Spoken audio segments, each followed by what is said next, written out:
As you can see, it's an absolutely beautiful mid-May morning here today. Come to Clipsnell Quarter to the grass strip because I'm on the search for a moth, and I will be using one of these because it's a clearwing moth that I'm after, and this is a pheromone lure to hopefully try and attract the males. But I've got more chance of finding the females because side of this grass strip where the silver birches were cut down on the left here, it's provided the perfect egg laying sites for female large red-belted clearwings, and several females have been observed ovipositing on the cut stumps of birch. This is just a test to see how good this lure is. By all accounts and from my own previous experience, it's pretty rubbish in attracting the males, but hopefully we may be able to find a female in the act of egg laying. So we'll make a start on this fabulous day.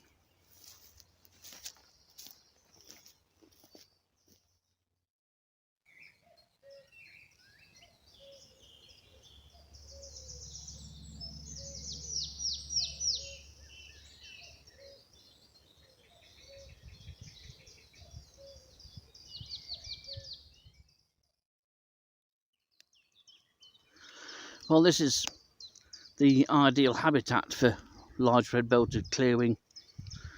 Recently cleared ground, no low vegetation, and the only growth is the regrowth from the stumps, from the birch stumps that you can see dotted around in front of camera.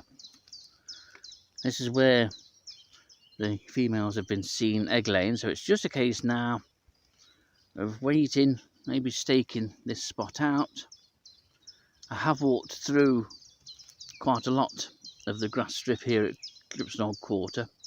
No sign of anything yet, but I don't know when peak activity for egg laying will occur. I have a sneaky feeling it might be early afternoon, but we're late morning now, so I wouldn't be surprised if females are indeed out and about already. They should be, because it's a beautiful day. There's a light breeze, but we'll see if we can find anything out.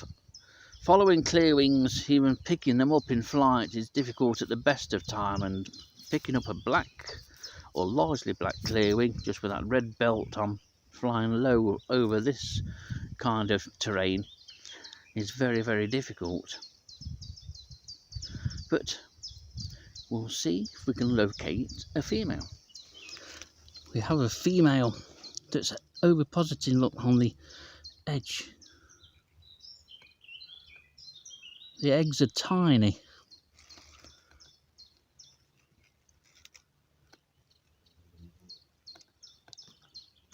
Hoping it comes back.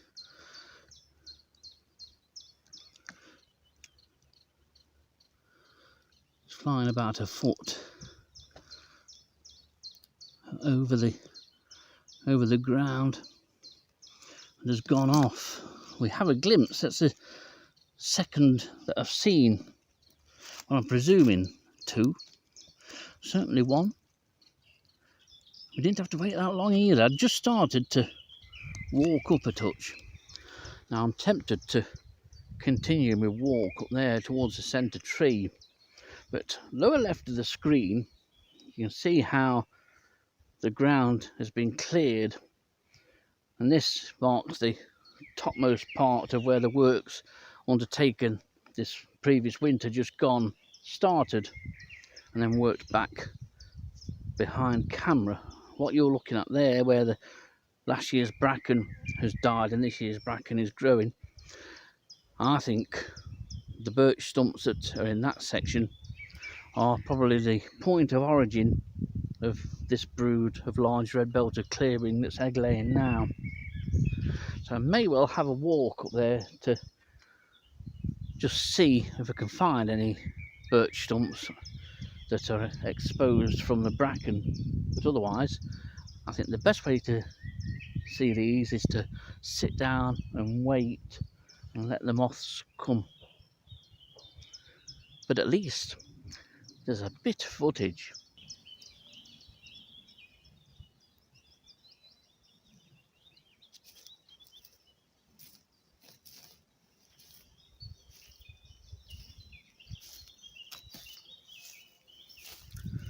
Well,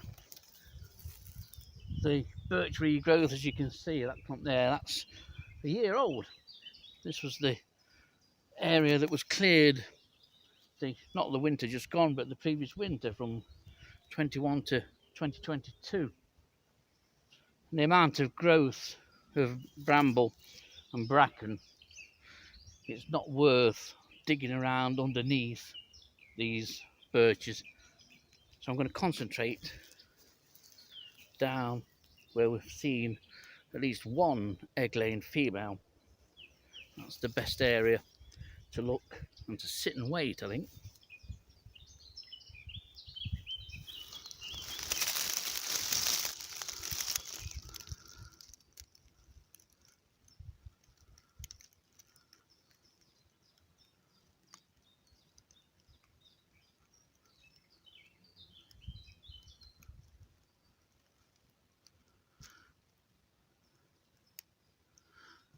This one keeps returning to this stump, although it's gone off to the right.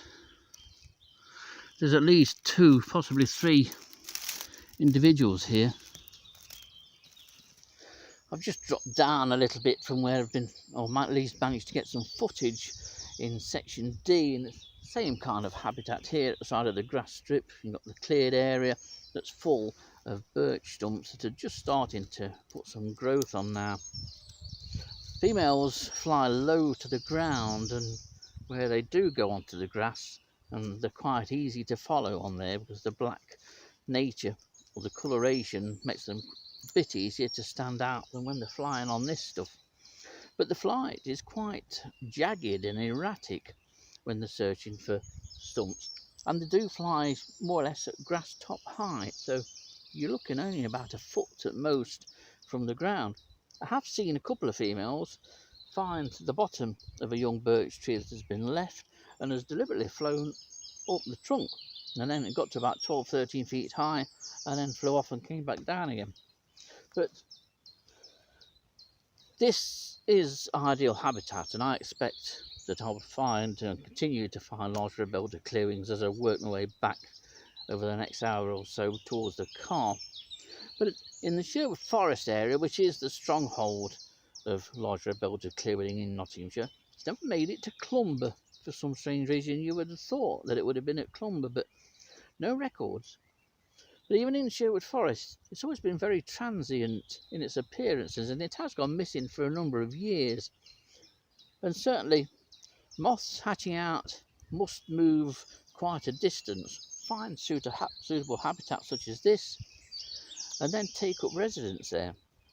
And then the same process follows the following year and subsequent years.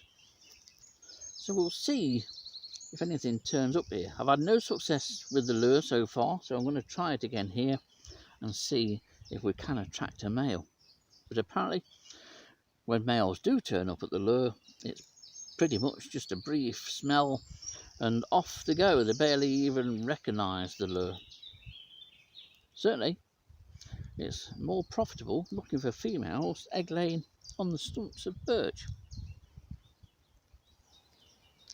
Now then, I don't breathe too much and certainly don't move. I've got as close as I dare, and that's very close, to be honest. If you could see how far away I am from this is taken from about 6 inches away. But we had a short-lived cloudy period, and then I noticed this large red-belted clearwing sat on the edge of this birch stump. Thankfully, it's allowed me a close approach and continues to do so, but how long it does, I don't know. But you can see what an attractive moth this is and how appropriately named it is. There is also the red-belted clearwing, which I've never seen, and hopefully we'll be attempting to attract that to lure at some time in the coming months. But what an opportunity this is. Cracking species, most unmoth-like. Most people would see these and never dream that they were in fact a moth, and many people don't even realise that there are moths that are active during the day, as are all clearwings. So a nice close approach here, and I think this might just be thinking of moving.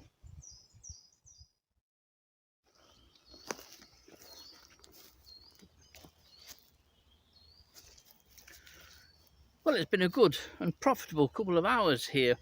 I've managed to see another couple large red-belted clearwing females egg laying in these other sections. I'm just on the way back to the car now, but it's been a decent day all round for a number of butterflies. I've seen egg laying small coppers. There's quite a few small coppers, seem to be having a good year. And holly blues, which is another species which is definitely having one of its bumper years this year. But most pleasing of all, to get large red-belted clearwing here. First time I've had it here in Clipson Old Quarter, and it's a difficult species to track down, not always very easy to find, and as I've mentioned before, it's gone missing in Sherwood a number of times, and this is the area in which to look for it in Nottinghamshire.